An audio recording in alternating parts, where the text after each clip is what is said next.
Yo, when was the last time you attended a wedding? When was the last time you put on a suit, man? Yeah? You went and sat down and you just enjoy a wedding ceremony, bro. When? Nice.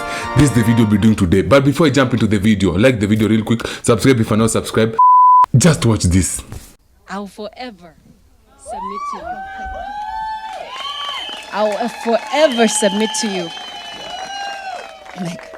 I'll forever submit to you, Miles. I'll forever respect you, Miles. I'll forever honor you, Miles, as the head of our home and no other.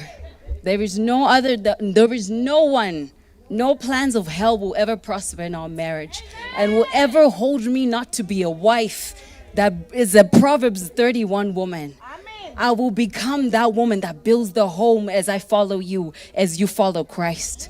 That is the only thing that we will do in our household. And I promise and I vow that in heaven they hear. On earth I declare and decree, I shall be a submissive wife unto you as we continue to do this work of God. Yo! Come on, man. Why can't I get a woman like that, bro? Why? I need one like that, bro. But here's the caveat, bro. You have to be You saw the line I showed you before. You have to be that wealthy. And you have to be too masculine. Not too. You have to be masculine enough. You have to be competent enough to get a woman like that to submit to you. The only way to work ni ukiwa masculine, demu wako akiwa feminine. Men of today's society have not really changed. Men still have to be competent. Men still have to be rich. Men still have to be taller than the woman, stronger than the woman, more experienced than the woman, more knowledgeable than the woman. The only thing that changed are the women. Here's what I mean. Women, since they started earning their own money, they do not need men that much. Wanna get? Women these days, they do not preserve themselves. Yani mtu ajiweke hadi marriage. Same as men. Madam sikuiza ajiweke hadi till marriage. Same as men pia. Wanna get? Sasa, but kitu differently, men have been able to, what's it called? Adapt. Men have been able to adapt to the new normal. Because we understand the woman we are getting, obviously vajo uni de mame ameishi experience vitu si wote tunajua hiyo, so to expect vitu mingi sana kutoka kwake, but madam they still expect the same things that men used to have, the traditional men used to have. Women still expect men to be traditional, but most women are not traditional these days, okay? And some men too are not traditional.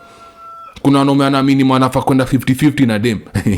Kuna wanaume wanaamini dem anafaa kuleta half, boy pia lete half. Hiyo itawaka. Do not ask your woman to be submissive to you when you're not performing in your masculinity. When you're not doing what you're supposed to do as a man, do not expect the woman to do what you're supposed to do as a woman. Okay? It's a balance. Only way women will follow us and respect us is when we are excellent in our leadership.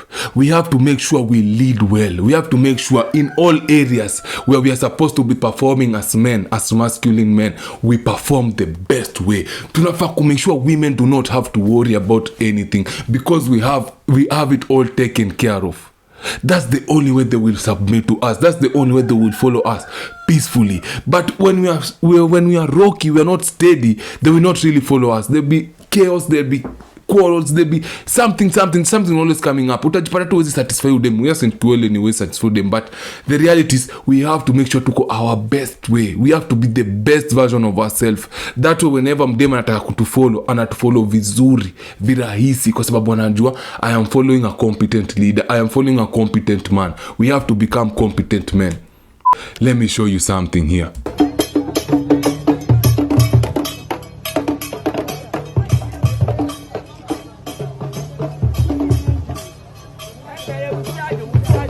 I know you're wondering, what is this? So, this is a dowry line. What is a dowry? Out here in our culture, even in Kenya, what happens, the groom usually pays dowry to the bride's family so that he can get the bride's hand in marriage. You do not just go and you take the bride and you marry, you know. For us, for you to get permission from the father of the daughter to marry her, you have to pay some dowry. You know, most of the time you usually pay a dowry to show that you're capable of taking care of the woman. Not only take care of the woman, but taking care of the family that you will have with the woman, you know. And it's also a good thing here in paying dowry because it usually brings two communities together. It brings two completely different, strange families. They come together via the bride and the groom, you know. So dowry is really important, by the way. First of all, it's a sign of wealth. Like this video, which I'm about to show you after this, it usually shows a sign of wealth. The more beautiful the woman is, and let's say the woman is a virgin, usually the price is really high because one of all, you're getting a woman who's never been touched. You know, you're getting a woman who will be the mother of your kids from a good family background, because when you visit the family, you get to see the family background. You get to know their diseases, if they have any addiction, if they have any crime rate. And you get to know the family inside and out, you know, and in return, they also get to know your family better. So this one is a really good way to bring families together.